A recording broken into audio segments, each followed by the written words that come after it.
ఇంకొక ఆయన చీటీ రాసి పంపుతుంది 20,000 ఇస్తాను అంటే రేపు. ఇవన్నీ నాకు సంతోషం. ఇక్కడ ఈ మధ్య ముందు వాక్యం చెప్పిన చాలా సంతోషం. దేవునికి మహిమ కలుగునుగాక. మంచిది. రాత్రి ధ్యానం చేసుకుందాం. మీరు గమనిస్తున్నారో లేదో కానీ మంచి వాక్యాలు దేవుడు ఇస్తున్నాడు.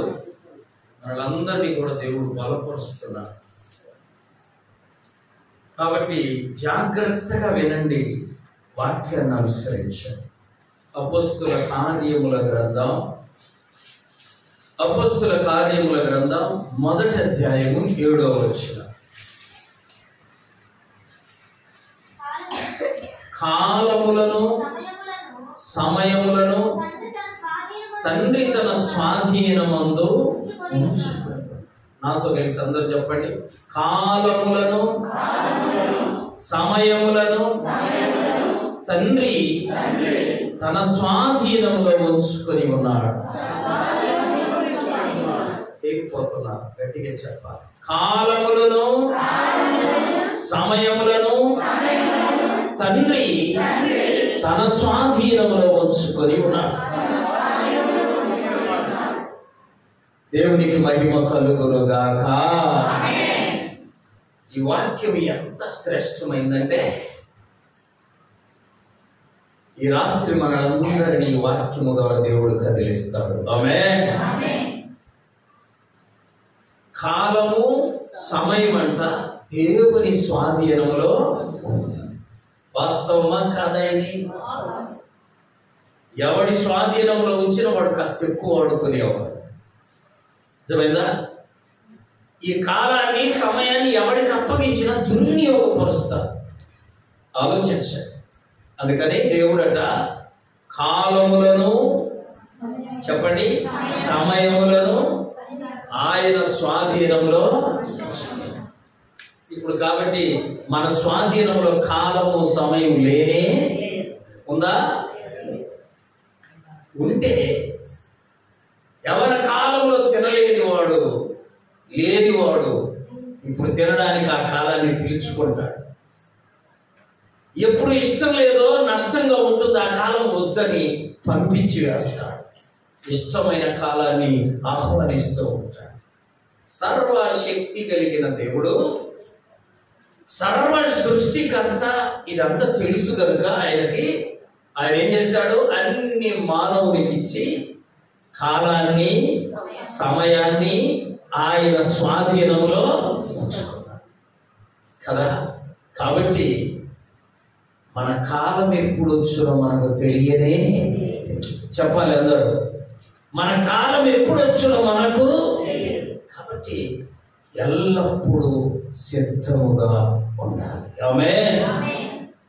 ప్రాముఖ్యంగా బైబిల్లో 10 కాలాలు ఉన్నాయి. 10 కాలాల గురించి వ్రాయబడ్డాయి. కానీ రాత్రి 10 కాలాలు చెప్తే తెల్లవారుది. మీరు రేపు ఈసారి ఆల్ నైట్కి రాదేమో. అందుకని ప్రాముఖ్యంగా 3 కాలాల గురించి ధ్యానం చేసుకున్నాం. మొదటి కాలం చూడండి, యవ్వన కాలం. ప్రసంగి గ్రంథం 11వ అధ్యాయము 9వ వచనం. యవ్వనుడా నీ యవ్వన కాలమందు. దేవుడు వద్దల్లా. ఎంత గొప్ప దేవుడు. యవ్వనుడా నీ యవ్వన కాలమందు సంతోషపడుము అని ఆగల ప్రభు ఇంకా చెప్పాడా? నీ యవ్వన కాలమందు నీ హృదయము సంతుష్టిగా ఉండనిము. నీ కోరిక చొప్పునను నీ దృష్టి యొక్క ఇష్టము చొప్పునను నడుచుకో. అయితే వీటన్నిటిని బట్టి దేవుడు తీర్పులోకి తెస్తాడని జ్ఞాపకము. ఆమేన్. ఏం చెప్పాడు ముందు? నీ ఇష్టం వచ్చినట్టే చేసుకో, నీ కోరిక చొప్పున చేసుకో. యవ్వనుడా యవ్వన కాలమందు నీ మనసుకు నచ్చినట్టు చేసుకో. కానీ దేవుడు అక్కడ ఉన్నాడు. ఆమేన్. ఆయన చూస్తూ ఉన్నాడు. ఆయన సమస్తము గమనిస్తూ ఉన్నాడు కనుక వీటన్నిటిని బట్టి నీకు తీర్పు తీరుస్తుంది అని గుర్తుపెట్టుకోవాలి. యవ్వన కాలం అనగానే దాదాపుగా అందరం ఎక్కడో చోట పడిపోతాం. ఇందులో అనుమానము బైబిల్లో కూడా ఉంది. ఆ మాట చూడండి, అది చదివినప్పుడల్లా ఆశ్చర్యం వేస్తుంది. కొన్ని వాక్యాలు ఆశ్చర్యంగా ఉంటాయి. ఏమేంటి తెలుసా? ఒక మాట ఉంది బైబిల్లో, ఈ భూమి మీద ఉన్న ప్రతి ఒక్కరికి ఆశ్చర్యం కలిగిస్తుంది. ఏంటో తెలుసా అండి? 1000 మంది పురుషులను చూశాడంట, ఒకడు మంచోడు కనపడ్డాడు. ఎంతమందిలో? ఎవరు చెప్పండి, ఎంతమంది? 1000 మంది పురుషులను చూశాను, అందులో ఒకడు మంచోడు ఉన్నాడంట. అయితే అంతమంది స్త్రీలను చూస్తే ఒక్కరు కూడా మంచోళ్ళు. మీ అందరికి కోపం వస్తే బైబిల్ 1000 మంది పురుషులను చూశాను, ఒకడు మంచోడు ఉన్నాడు, కానీ 1000 మంది స్త్రీలలో నేను ఒక్క ఆమెను కూడా మంచిదాన్ని చూడలేదు. ఆశ్చర్యమా కాదా? చాలా ఆశ్చర్యం. ఇంకొక వాక్యం చూడండి, దేవుని యొక్క పరిశుద్ధ గ్రంథంలో యెషయా గ్రంథం 40వ అధ్యాయము 30-31 వచ్చిన 30. బాలురు సమస్యలుతా అంటే బాలురు అంటే చిన్నపిల్లల తొందరగా కలిసిపోతారు.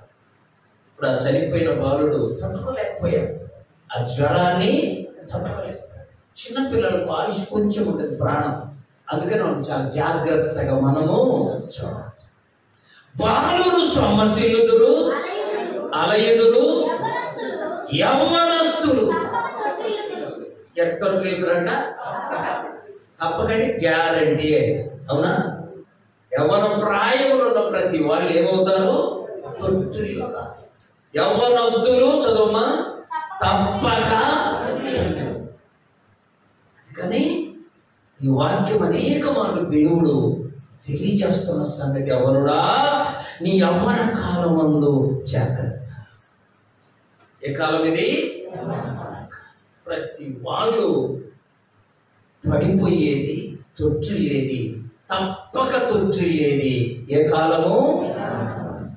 అయితే దానికి ఒక మంచి మార్గం చూపిస్తున్నాడు ప్రభు. 119వ కీర్తన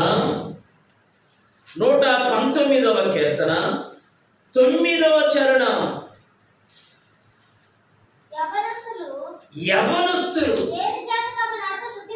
దేనితోటి బాగుపడతారు అనుకుంటే నీ వాక్యమును జాగ్రత్తగా చూడాలి. ఎట్లా యవనస్తులు బాగుపడతారంటమ్మా? వాక్యమును కొంచెం ఓపిక తెచ్చుకోండి. నాకు 2 రాత్రి నిద్ర లేదు, రాత్రి ప్రయాణం. పగులు పడుకున్నాడు, భయం. వాక్యం రాసుకోవాలి, సిద్ధపడాలి. తీసుకొచ్చి మీ అందరికి సంతృప్తిగా ఆహారము వడ్డించాలి. పడుకున్న నిద్ర లేచి వాళ్ళ వాక్యం అంతా సిద్ధపరచుకోవాలి. మీరు అలర్ట్ ఉండకపోతే ఎట్లా? మీరు ఇంట్రెస్ట్గా వినకపోతే ఎలా? అక్కడ ఒక రూట్ చూపిస్తున్నాడు ప్రభు. యవనస్తులు తప్పక తొట్టిల్లు అని చెప్పి ప్రభు ఒక మార్గం ఏం చూపిస్తున్నాడంటే, వాక్యాన్ని జాగ్రత్తగా చూసుకుంటే నువ్వు తొట్టిల్లవు. చప్పటి కొట్టి ఎలా తొట్టిల్లవమ్మా? వాక్యాన్ని జాగ్రత్తగా చూచుకోవడం ద్వారా నువ్వు తొట్టిల్లనే.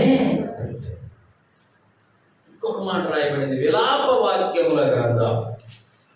ఇర్మియా గ్రంథానికి హెజ్కేలుకు మధ్యలో ఉంటుంది. విలాప వాక్యముల గ్రంథం 3వ అధ్యాయం 27వ వచనం. యవ్వన కాలమున నీ కాడి మోయిట నరుడికి ఎంత ఏంటంట? ఎందుకంటే భద్రంగా ఉంటాం. ఆమేన్. ఎలా ఉంటాము? భద్రంగా ఉంటాం. ఎప్పుడు ఆయన కాడి మన మీద ఉంటే మనం ఎలా ఉంటాము? అక్కడ ఇంకో మాట రాయబడింది, అతని మీద దానిని మోపిన వాడు దేవుడే. అందుకని మీరు అందరు తల్లులు కలిగిన అందరూ ప్రార్థన చేయాలమ్మా. ఒక మాట ఏంటో తెలుసా? నా బిడ్డ పైన నీ కాడి మోపయ్యా. ఆమేన్. నా బిడ్డల పైన నీ కాడి. ఈ పేరు చెప్పను. ఒక దైవజనుడు ఒకరోజు ఏమన్నాడంటే, ఆయనకు 4-5 ఆడపిల్లలు, 7 చనిపోయాయి. 2-3 మగపిల్లలు, చాలా పెద్ద సంతానం. అయ్యయ్యా, నా కుమార్తెను మాత్రం సేవకునికి ఈయనయ్యాడు. ఆయన సేవకుడు. ఎంత తప్ప మాట కదా. చనిపోయాడు ఆయన. 6 బిడ్డలకు పెళ్లిగా ఇప్పటికీ అట్లా రోజుకోసారి భయం వేస్తుంది, గుర్తొస్తుంది. ఏమైనా ఏమనాలి ఆయన?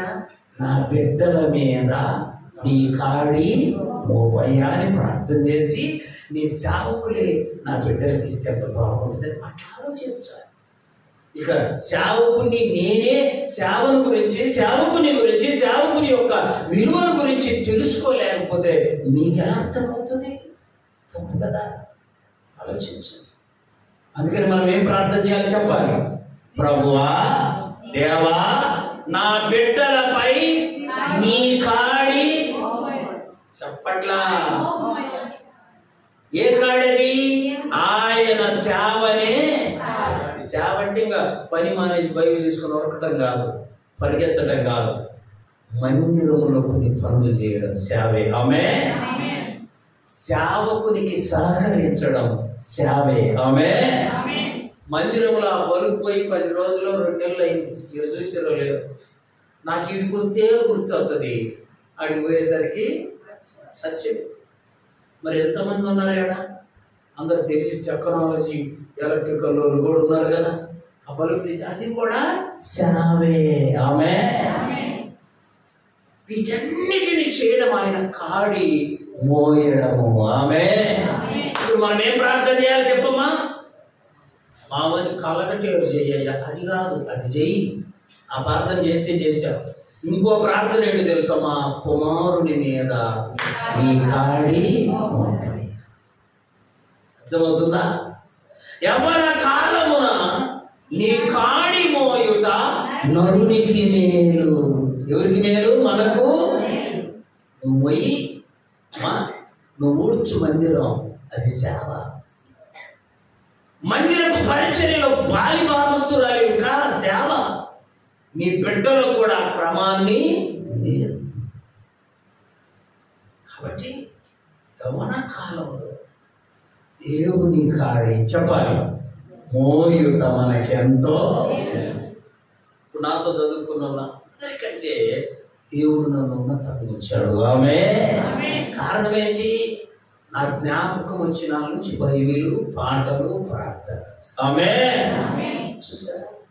దేవుడు విడిచి పెట్టల, వదిలి పెట్టల. అర్థమైందా? కాబట్టి ఇప్పుడు మీ బిడ్డల కొరకు ఏం ప్రార్థన చేయాలో చెప్పండి. కలెక్టర్ అయ్యా, డాక్టర్ నడపాలయ్యా, అవి కాదు, అవి చేసుకుని ఇష్టం వచ్చి నీ కొరకు. మొదటి మాట ఏంటో తెలుసా? నా బిడ్డలపై నీ కాడి మోపయ్యా. అది మోయడం ఎంతో మేలు. యవ్వన కాలమున నీ కాడి మోయుట నరునికి. నీ బిడ్డలు ఎంతమంది ఉంటే అంతమంది దేవుని కాడి మోయుదురుగాక. బైబిల్లో ఒక ఆయన 25 ఏళ్లకు రాజు అయ్యాడు. ఎన్నేళ్ళు అంటే? మంచి ముసలోడా చెప్పాలి అమ్మా? డౌట్ ఎందుకు? దాని అనుకోండి, సగం మిగి సగం చెప్పాలి. మంచి యవ్వన ప్రాయం. 25 ఏళ్ళు అంటే మంచి యవ్వన ప్రాయం. ఏ ఉద్యోగం వచ్చింది? రాజు అమ్మా. ఇంకేమైనా కొరత ఉంటుందా? కొరత ఉంటుందా? చిన్న ఉద్యోగం వచ్చాడు, కొరత ఉండదు. రాజు అయ్యాడు, కొరత లేనే. అయితే ఆయన ఖచ్చితంగా 100% దేవునికి ఇష్టనిగా బ్రతికాడు. చప్పటి కొట్టి చూడటం అనుకుంటాం. దేవుని యొక్క పరిశుద్ధ గ్రంథంలో 2వ దినవృత్తాంతముల గ్రంథం 29వ అధ్యాయం 1-2 వచనాలు. హిజ్కియా బైబిల్ ఉన్న వాళ్ళందరూ చూడండి, బతికిన వాళ్ళందరూ బైబిల్ తీశారు కదా, తీసిన వాళ్ళందరూ చూడండి. ఏమనుంది? హిజ్కియా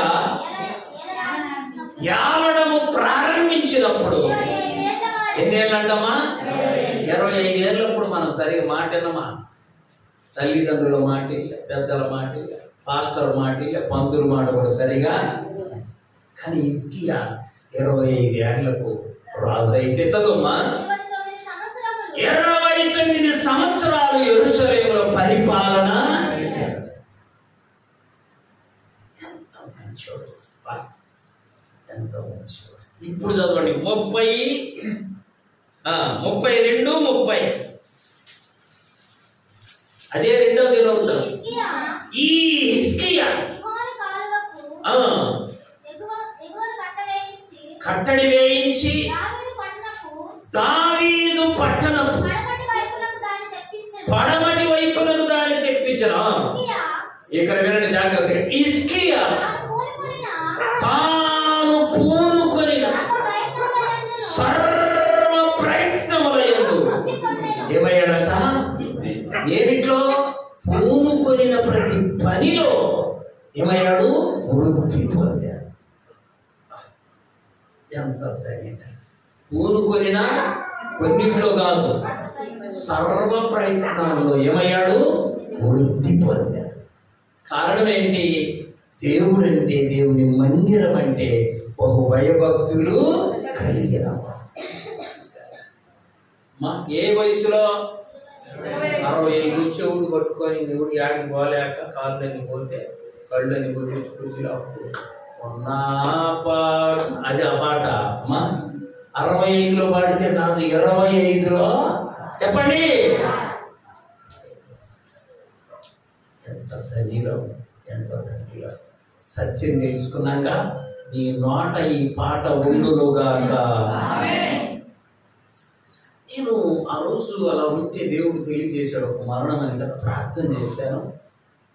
ప్రార్థన చేసిన తర్వాత మరణదూత సంచరిస్తూ మన ఊరిలో ప్రతి రోడ్డు మీద మరణదూత తిరుగుతా. మరణదూత తిరుగుతూ ఉంటే మందిరం దగ్గరికి వచ్చేది, వెనక్కి వెళ్ళిపోతుంది.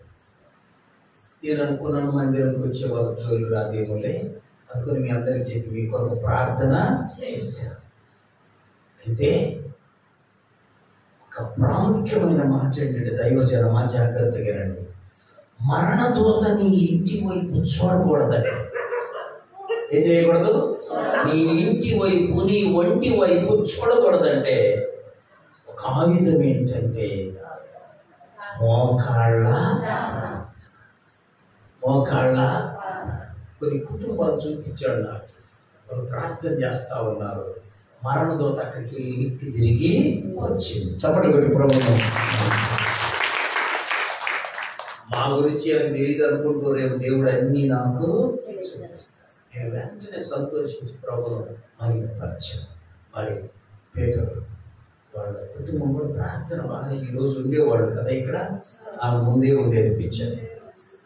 పరిస్థితి మరి కొన్నిసార్లు మనకు అర్థం కాదు. దావీదు ఎంత ప్రార్థన చేసినా బెత్షెబా పుట్టిన మొదటి కొడుకు ఏమయ్యాడు? దావీదు ప్రార్థన చేయక కానే. కాబట్టి కొన్ని మనకు జ్ఞానానికి అందవు దేవుని నిజమైనా.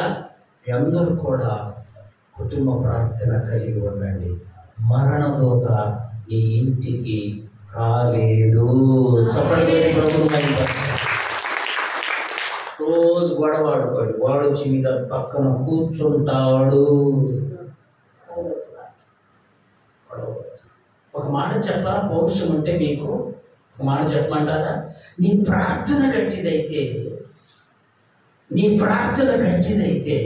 సైతాన్ని ఎందుకు ఓడిపోడు? ఆమేన్.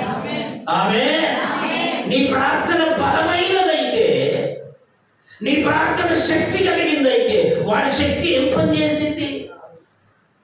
నువ్వు ఎంతసేపు వాడికెళ్ళి చూస్తుంటే ఈరోజు కూడా దగ్గర ఇప్పుడు కూడా తిడుతున్నా.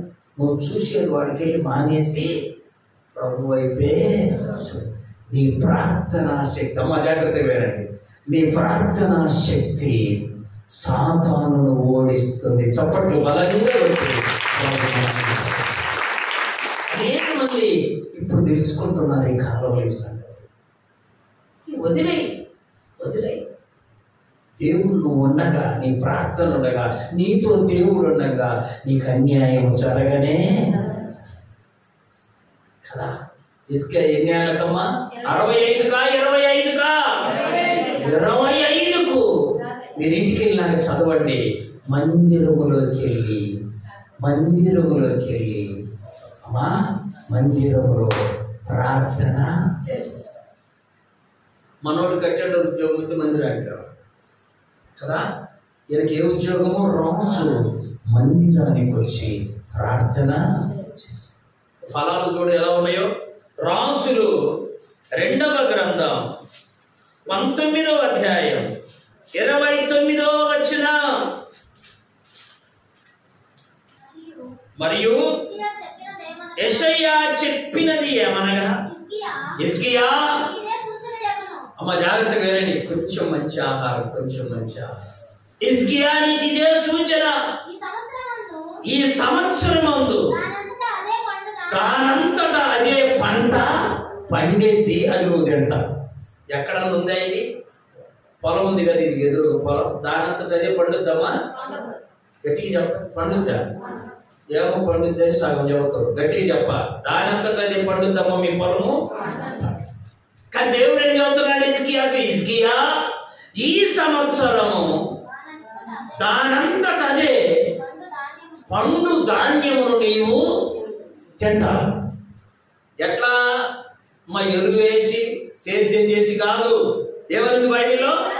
దానంతట అదే పండుద్దా. ప్రార్థన ఎంత శక్తివంతం, ప్రార్థన ఎంత బలమైంది.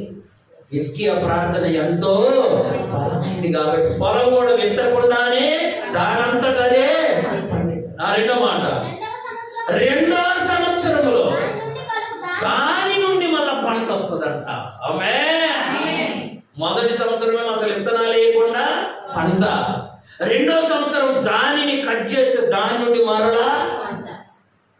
హిజ్కియా మన ప్రాయంలోనే దేవునికి బలమైన పాత్రగా ఉన్నాడు. మీరు భూమి మీద ఎక్కడ విని ఉండరు దానంతట అది పొలము పండడం. అసలు అన్ని చేస్తేనే పండడం కదా. హిజ్కియాకి ఎలా పడుతుందంట? 2వ సంవత్సరం దాని నుండి మరలా పంట. ఇంకో మాట చదువుకున్నాం, ఏంటిది? తాను పూనుకొనిన సర్వ ప్రయత్నాలలో వృద్ధి పొందాను. యవ్వన ప్రాయంలో ప్రభు పని చేయగలిగితే బహు అద్భుతమైన ఆశీర్వాదాలు మనము చూస్తాము. ఆమేన్. కొన్ని దేవుడు చేసే మేలు చూస్తుంటే కడుపులో నిండిపోతూ ఉంది. ఆమేన్. కాబట్టి మీ బిడ్డల కొరకు ఏం ప్రార్థన చేయాలి? వాడు రైలు ఉద్యోగం, మా ఊరికి కూడా రైలు ఉద్యోగం, వాడు బాగా చదివి ఉద్యోగం, మా ఊరికి ఉద్యోగం. అవి అడిగితే అడుగుతారు కానీ మొదట అడగాల్సిన మాట చెప్తాను ఈ రాత్రి.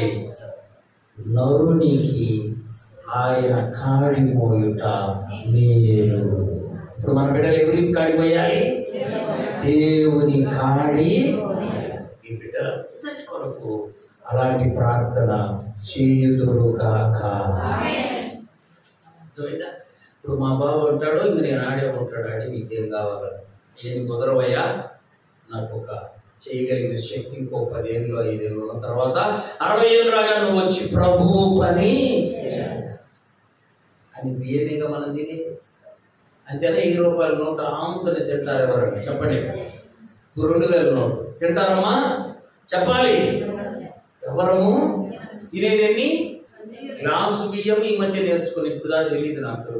2 గ్లాసులు నీళ్ళు వేస్తే అంత అన్నం వస్తుంది. అది తప్ప మనమేమి బంగారం తింటామా? తినాం అని బియ్యం ఇయ్యడా దేవుడు? ఆమేన్. నీకు ఇవ్వడానికి బియ్యము చెప్పండి ధైర్యంగా ఇస్తాడుగా. ఆయన కాడొద్దయ్యా కలెక్టర్గా, ఆయన కాడొద్దయ్యా అల్లదిగా. ముందు ఆయన కాడి మోయుట నరునికి. యవ్వన ప్రాయంలో దేవుని కాడి మోయుట నరునికి. యవ్వన కాలం శ్రేష్టమైంది. యవ్వన కాలంలో నీ ఇష్టం వచ్చినట్లే ప్రవర్తిద్దావు, కానీ దేవుడు వీటన్నిటిని బట్టి నీకు తీర్పు తీరుస్తాడు. గుర్తుపెట్టుకో. అందుకని యవ్వన కాలాన్ని బహు జాగ్రత్తగా సిద్ధపాటు కలిగి దేవుని కాడి మోయుటకు ముందుందుముగాక.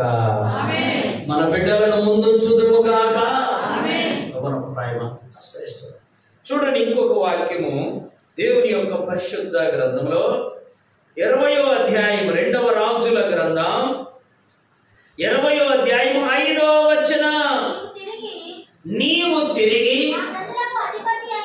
నా ప్రజలకు అధిపతి అయిన హిజ్కియా యొద్దకు పోయి అతనికి మాట చెప్పయ్యా, నీ పితరుడైన దావీదులకు దేవుడైన యెహోవా తెలియచేయనిది ఏమనగా, ఏం చేశాడంట? రాజు ఎత్తి ఆడవడమే. మా చెప్పండి, రాజు ఏడుస్తాడా? ఏం అవసరమైతే ఏడుస్తాడు, ఏ కొరతుంటే ఏడుస్తాడు కదా. అయితే ఈయన ఏం చేశాడంట? కన్నీళ్లు విడిచాడు. దేవుడు ఆ సంగతి చూస్తాడు. నీవు కన్నీళ్లు విడుచుట చూచి తిని. ఎంత మంచి మాట అమ్మా. ఇప్పుడు చెప్పండి, మనం కూడా కన్నీళ్ళు విడిస్తే చెప్పాలి, దేవుడు చెప్పండి అమ్మ మంచి. హిజ్కియా కన్నీళ్లు విడిస్తే చూసిన దేవుడు నువ్వు కన్నీళ్లు విడిస్తే, నేను కన్నీళ్లు విడిస్తే కూడా ఏం చేస్తాడు?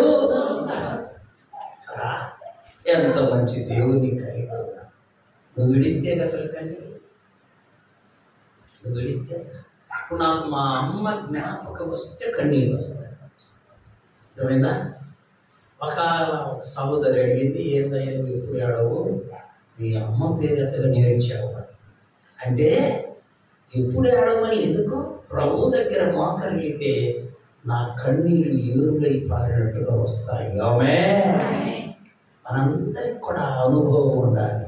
ఆమె ఏ అనుభవము? యేసయ్య దగ్గర కన్నీళ్లు కార్చి ఆయన మన వైపు చూసేలా చేసి మనకు దీవెనలు సమృద్ధిగా ఇచ్చులాగున సిద్ధపడుదుముగాక. ఏ ప్రార్థన ఇది? కన్నీటి. ఇప్పుడు 25 ఏళ్ళకి ఏ ప్రార్థన చేస్తుడు? జ్ఞాపకం ఉంచుకోండి, హిజ్కియా ఎక్కడ ఓడిపోరా. ఆమె ఎందుకని? ఆయనకు తోడుగా ఒకటి ఏంటది? కన్నీటి. యవ్వన కాలంలో కన్నీటి ప్రార్థన చేసిన వ్యక్తి హిజ్కియా.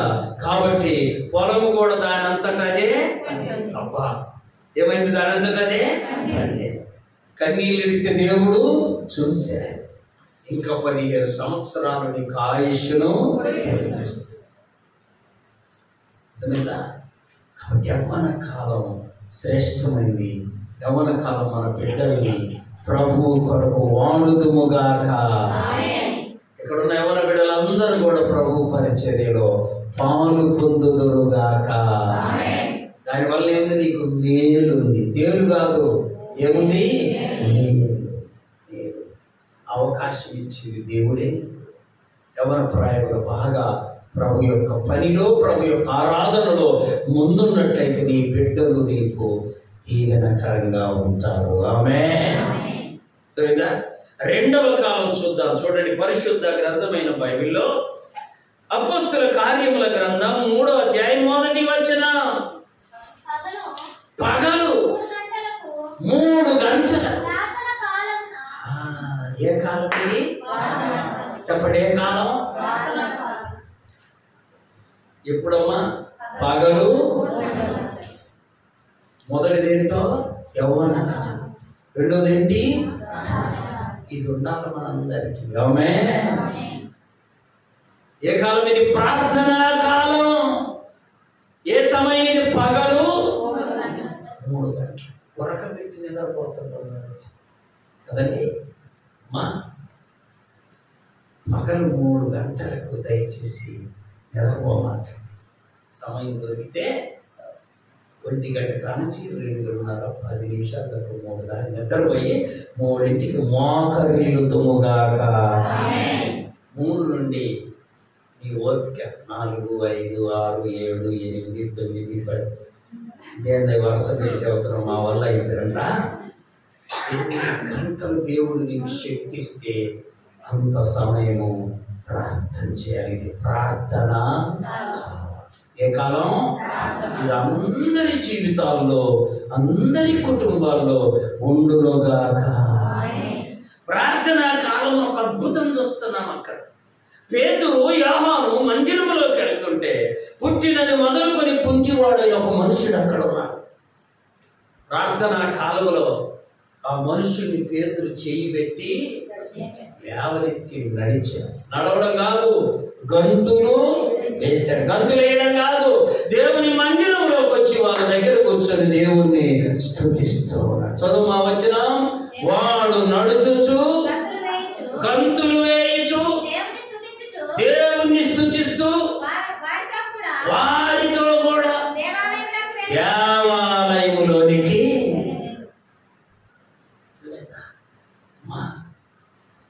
ప్రార్థనా కాలంలో అద్భుతాలు ఉంటాయి. ఆమేన్. ప్రార్థనా కాలంలో అద్భుతాన్ని చూస్తాము. ప్రార్థనా కాలము మన జీవితంలో అద్భుతాలను జరిగిస్తుంది.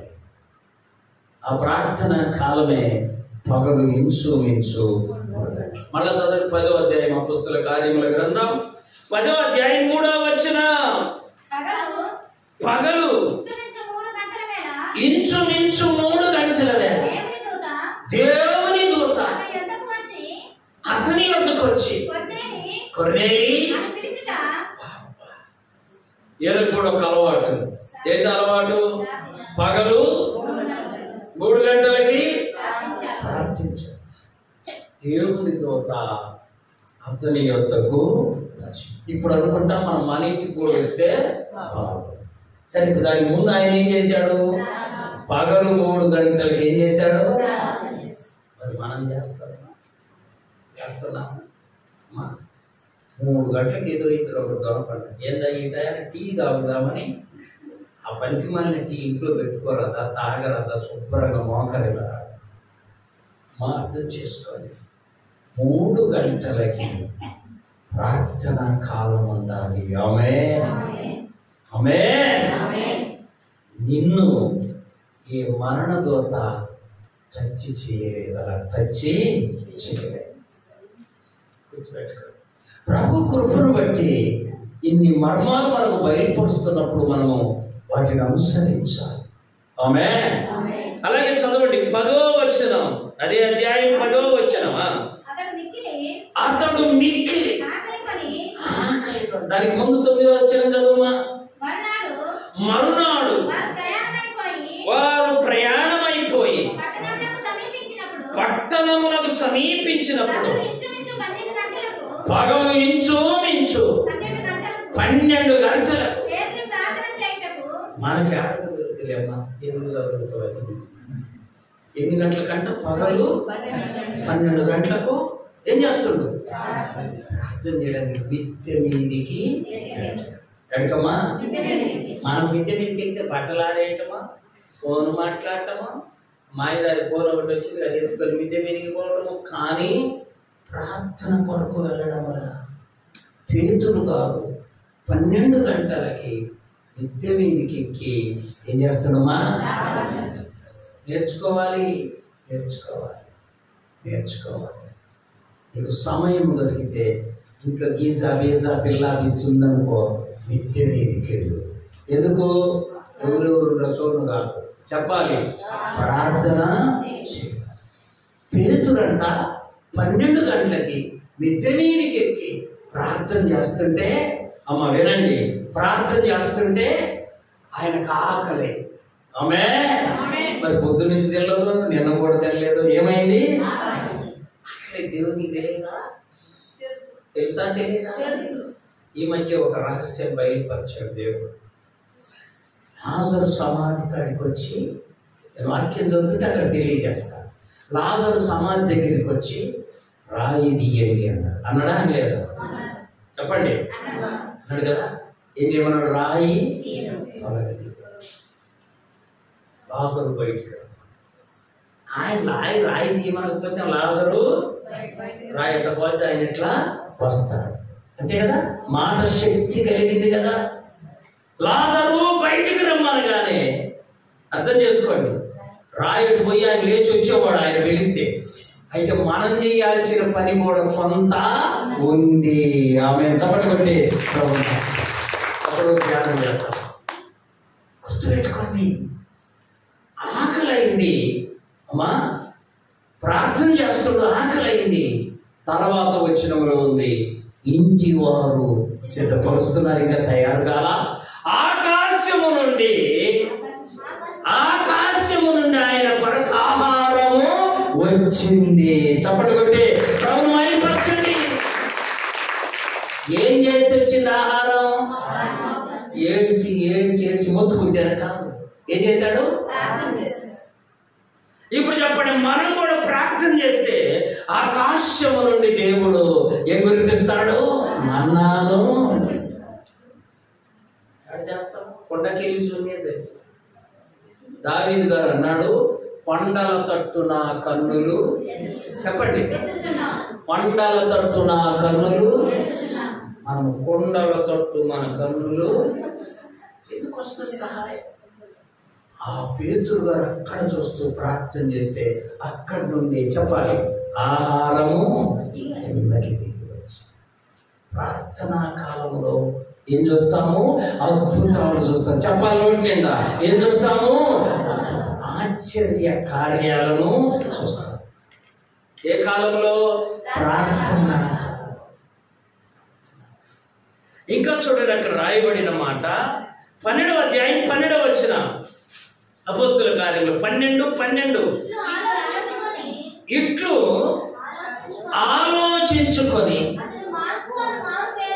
అతడు మార్కు అని మారు పేరు గల యోహాను తల్లి అయిన మరియ ఇంటికి వచ్చారు. అక్కడ అనేకులు కూడి ప్రార్థన చేయించుండే. చూసారా, ఎక్కడి నుండి వచ్చాడు? హైదరాబాద్ నుంచి కాదు, చెరసాలలో నుండి దేవుడు బయటికి తెచ్చి అక్కడికి నడిపించాడు.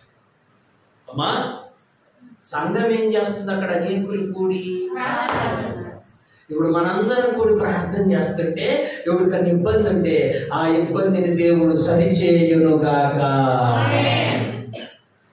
మనందరం ఏం చేస్తున్నారు? అయితే వాడికి ఇబ్బంది ఉంటది మాట్లాడుకుని ఇంటికి పోవడం కాదు, అందరూ కూడి ఏం చేయాలి? ప్రార్థన చేస్తుంటే అక్కడ పేతురు చెరసాలలో నుండి దేవుడు బయటికి తెచ్చాడు. సంఘంలో ఎవరికైనా ఇబ్బంది వచ్చినప్పుడు అందరము కూడి చెప్పాలి. మనందరం ప్రార్థన చేస్తాం. మంచి కారణం, శక్తివంతమైన టానిక్.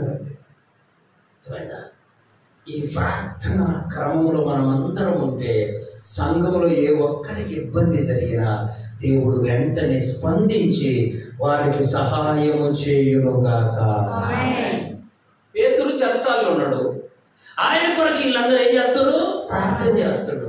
దేవుడు అక్కడికి వెళ్ళి దూతను పంపి పేతురుని ఇంటికి తీసుకొచ్చాడు.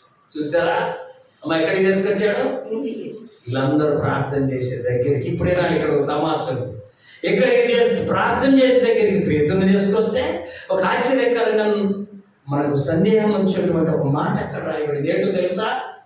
పేతురు వచ్చి తలుపు, పేతురు వచ్చి అందరు ప్రార్థన చేస్తుంటే తలుపు వేసుకొని ఈయన ఏం చేశాడు? తలుపు. ఒక చిన్న పిల్ల, చిన్న పాప తలుపు దగ్గర శబ్దం విన్నది. ఎవరా? తలుపు తీయండి అమ్మా, తలుపు తీయండి అని పేతురు అంటున్నాడు. ఆ పాప స్వరమిని వినండి, స్వరమిని పేతురు దగ్గర గుర్తిరిగి పరిగెత్తుకుంటూ వచ్చి అందరికి చెప్తారు, పేతురు గారు వచ్చాడు. వీళ్ళకు నువ్వు పిచ్చిదానివి, ఎంత అన్యాయం. ఆ పిల్లంట, నువ్వు పిచ్చిదాని, చదువు మా మాట. అందుకు వారు, నువ్వు పిచ్చిదాని ఎందుకు? పేతురు చెరసాలు ఉంటే తలుపు కాడు ఎందుకుంటాడు? నువ్వు పిచ్చిదాని. అయితే ఇప్పుడు వీళ్ళు ఎందుకు వరకు ప్రార్థన చేస్తారు? ఇంకా చెరసాల్లో ఉండమని చెప్పాలి. ఎందుకు? చెరసాల్లో నుండి విడిపించయ్యా అని ప్రార్థన చేశారు. దేవుడు ప్రార్థన ఆలకించాడు, విడిపించాడు, తీసుకొచ్చి తలుపు కొడుతుడు. తలుపు తీయకుండా తీయాలని చెప్పిన ఆమెను ఏమంటారు? మనల్ని కూడా కొన్నిసారి నీ ప్రార్థన పిచ్చి పెట్టింది పొద్దాకి ఇదేనా అంటారు. అప్పుడు నువ్వేం చేయాలి తెలుసా? ఆమేన్ అనాలా. ఏమనాలా? అంటే ఆ విధంగా జరుగునుగా. నీకు ప్రార్థన పిచ్చి పెట్టింది అనారోగ్యం ఎవరు ఏం చేయాలి మనం? అప్పుడు ఎదుగునంట అదొద్దు. ఏమన్నా? ఆమేన్ అంటే మనకు ప్రార్థన పిచ్చి ఉండునుగాక. ఈ తలుపు తీస్తే పేతురుగా సైతం చుట్టూ చేసిందేమో ప్రార్థన పేతురు రావాలని. వస్తే ఏమంటారు? పిచ్చిగా. మనం ఎప్పుడు అలాంటి ఆలోచన వాడుకోవడం. ఏదైతే మనం అడుగుతామో అది ప్రభు చేశాడని విశ్వసించుదుముగాక. నమ్మితే అప్పుడు మన నమ్మిక ప్రకారం సమస్తము. అందుకని యేసు ప్రభు అనేక మార్లు చెప్పింది, నీ విశ్వాసము నిన్ను స్వస్థపరచు, నీ విశ్వాసము నిన్ను రక్షించు, నీ నమ్మిక చొప్పున నీకు జరుగునుగా. ఏముండాలి మనకి? ప్రార్థనే, ఎదురు చూడటం, ప్రార్థనే మా ఇంకో దేవుని వెంట నమ్మకం లేకపోవడం. అలా కాదు. ఇక్కడ చూడండి, పేతురు కొరకు సంఘమంతా పౌలు శీలను బంధించి చెరసాలలో వేసిన అందరూ పౌలు శీలను బంధించి చెరసాలలో వేసిన సంఘము ప్రార్థించగా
దేవుని నామానికి మహిమ కలుగునుగాక.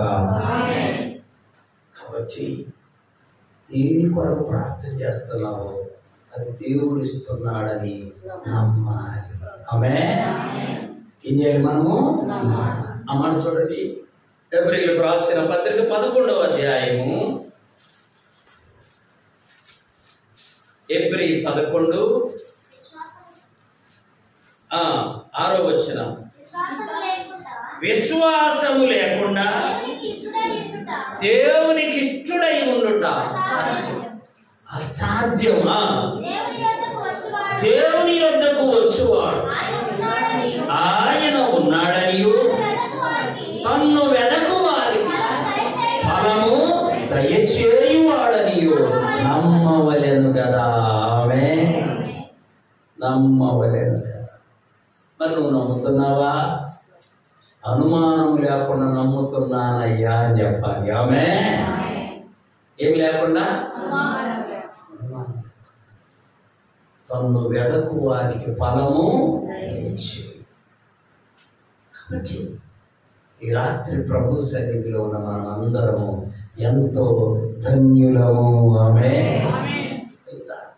రకరకాలుగా నిద్రపోతుంటారు కొంతమంది. ఈ టైం మనం ప్రభు సన్నిధిలో ఆనందిస్తూ ఉన్నాం. ఆమేన్.